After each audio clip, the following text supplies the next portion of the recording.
जय भीम। नमो बुद्धाय साथियों, कैसे आप सब लोग। स्वागत है आपका हमारे इस चैनल लाइट ऑफ एशिया में। प्लीज़ हमें सपोर्ट करिए, हमारे सब्सक्राइबर बहुत कम है।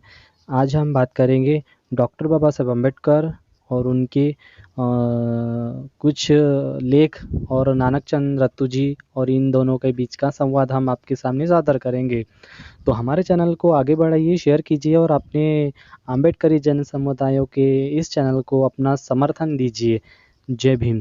बात उस वक्त की है जब डॉक्टर बाबा साहब अम्बेडकर जी अपनी अंतिम पुस्तक बुद्ध और उनका धम्म लिख रहे थे। उस वक्त वो दिल्ली में बंगला नंबर 26 अलीपुर रोड स्थित रहते थे। एक शाम खाना खाने के बाद लगभग 8 बजे के आसपास वो अपने अध्ययन कक्ष में गए और कुछ लिखना शुरू कर दिया। उनके निजी सहयोगी नानक चंद रत्तू जरूरी काम निपटाकर उनकी कुर्सी के पास आकर खड़े हो गए और उनके आदेश की प्रतीक्षा करने लगे।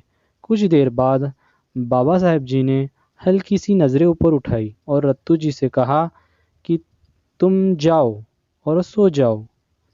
बाबा साहेब अपने साहब का आदेश पाकर वो चले गए। रोजाना की तरह सुबह लगभग 8 बजे रत्तू जी बाबा साहेब के पास पहुंचते हैं।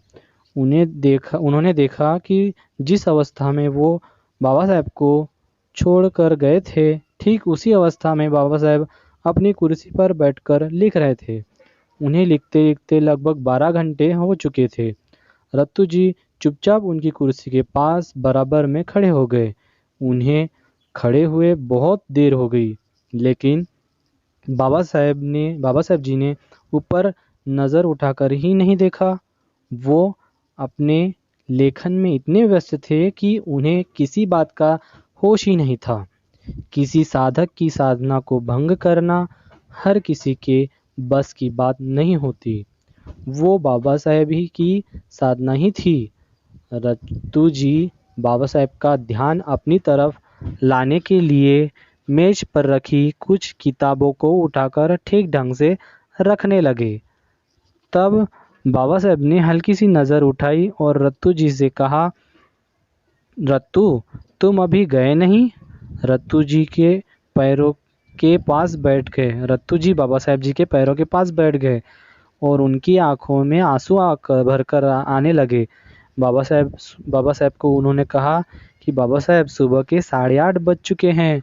आप रात में 12 आपको लिखते हुए 12 घंटे हो चुके हैं। आखिर आप इतनी मेहनत क्यों कर रहे हैं। बाबा साहेब ने रत्तू से कहा कि मेरा समाज अभी बहुत पीछे है। मेरे लोग अभी भी दिशाहीन है। मेरे मरने के बाद मेरी ये किताबें ही तो है जो उनको राह दिखाएगी। अब मैं पूरे देश में हर घर में तो नहीं जा सकता, लेकिन मेरा ये साहित्य ज़रूर जाएगा। मेरी ये किताबें हर घरों में ज़रूर जाएगी। विचारों को समझ पाएंगे। मेरे सिद्धांत, मेरे विचार, मेरे आदर्श मेरी किताबों में ही मिलेंगे। इसलिए मैं इतनी मेहनत कर रहा हूँ। नानक चंद रत्तू जी द्वारा लिखित पुस्तक डॉक्टर बाबा साहेब अम्बेडकर, कुछ अनछुए पहलू। जय भीम, नमो बुद्धाय। साथियों, हमारी ये वीडियो कैसी लगे प्लीज़ कमेंट बॉक्स में ज़रूर बताइए और हमें सपोर्ट कीजिए। हमारे इस चैनल को ज़्यादा से ज़्यादा शेयर कीजिए और सब्सक्राइब ज़रूर करें। धन्यवाद। जय भीम, नमो बुद्धाय। आशा करता हूँ हमारा ये वीडियो आपको बहुत अच्छा लगा होगा और हम आगे भी इसी तरह के वीडियोस लाते रहेंगे। जय भीम, नमो बुद्धाय।